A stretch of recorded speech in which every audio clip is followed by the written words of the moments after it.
What's up, guys? It's your girl Alicia Nicole, and I just want to welcome you back to another episode of AD's RX for MD. Today's video is actually pretty impromptu. I'm literally just sitting in the parking lot waiting for the next session that I have to go to. Today's video is actually a video on some of the factors to consider when you are choosing a med school. I know it's springtime. Some of you might have already committed to a school. So I know we're kind of getting a little late in the cycle for this, but I still wanted to get it out there because you do still have time before your final decision has to be made. And I also want to say, if you have one acceptance, don't feel embarrassed about that. Don't feel like you're not a good applicant or like, oh, I wasn't good enough for all these schools. Honestly, this whole med school and beyond really it can be quite damaging because it just feels like you put in a lot of work and you may not be considered good enough, but that's really never what it is at all. It's simply that there are always thousands more applicants than there are.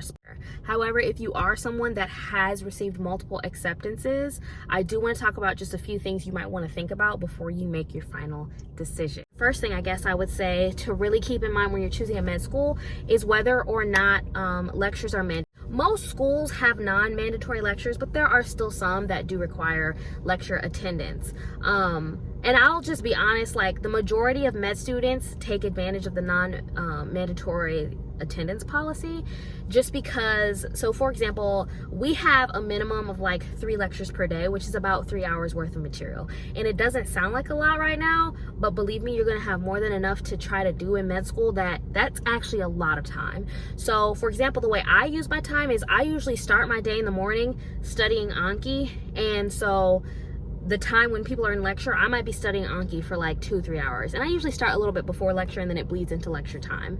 But studying and your like active learning is gonna be one of the most important things you do every day. So I try to get that done at the very beginning of the day. And it's easy to do that when I'm not in lecture. And I still do have to watch those lectures, but now when I watch it back, I've trained myself that I'm able to watch at 1.5 or 2 times speed. So I really end up saving a lot of time because I not only got my studying done this morning, but then I got, I took in all of the lecture information in a fraction of the time if I had sat there. And additionally, when I sit in lecture, I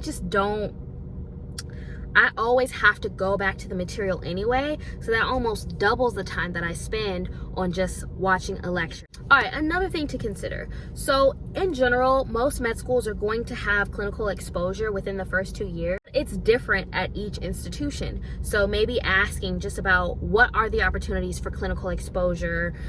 Is it something that's scheduled? And if so, how often does that happen? Is it something where you're kind of given the freedom to pursue those opportunities yourself? So for example, at my school, we, first and second year, we have 3 clinic visits per semester. First year, it was all pretty much family medicine, internal medicine, and it was really just us being in the clinic, pretty much shadowing, except we had a few like clinical responsibilities we were allowed to do. Okay, another thing to keep in mind is gonna be what kind of academic support that school offers. So again, a lot of this stuff, it's gonna be offered in some way across the board at most schools, and it's really a matter of what type of support best meets your needs.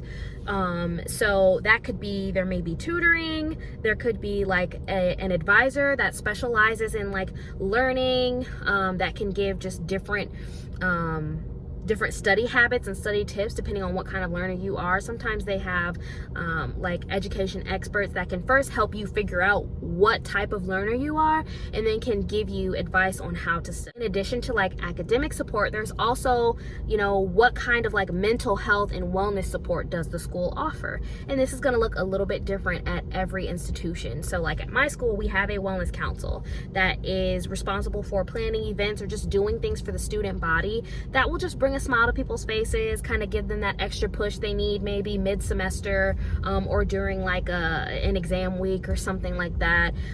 If those types of things are important to you, and they should be, because it's got to be more than just studying, that's just something you want to ask about. What does wellness look like at that school? I think the best way to really get insight into how the students perceive this is by talking to students. So if you know people at that institution, definitely ask them about it. If not, you can always, like in your interviews, ask like, are there any students that would be willing to just talk to me a little bit and answer some more questions that I have. I found students at the schools that I was applying to, the ones that I was most interested in, and I just asked them, you know, what is the campus environment like? How, you know, do you feel well supported by the faculty and administration at the school? Another thing to consider is how responsive is administration to feedback from, and this may seem like really shallow or like it's not important, but it's actually really important to consider the location of the school. If you're someone who like was born and raised in the South and you like just cannot do long winters, and it affects your productivity, it affects your mood, you know, you get depressed, you may really want to think hard about whether or not you want to attend a med school that's in the Midwest, for example. Interest.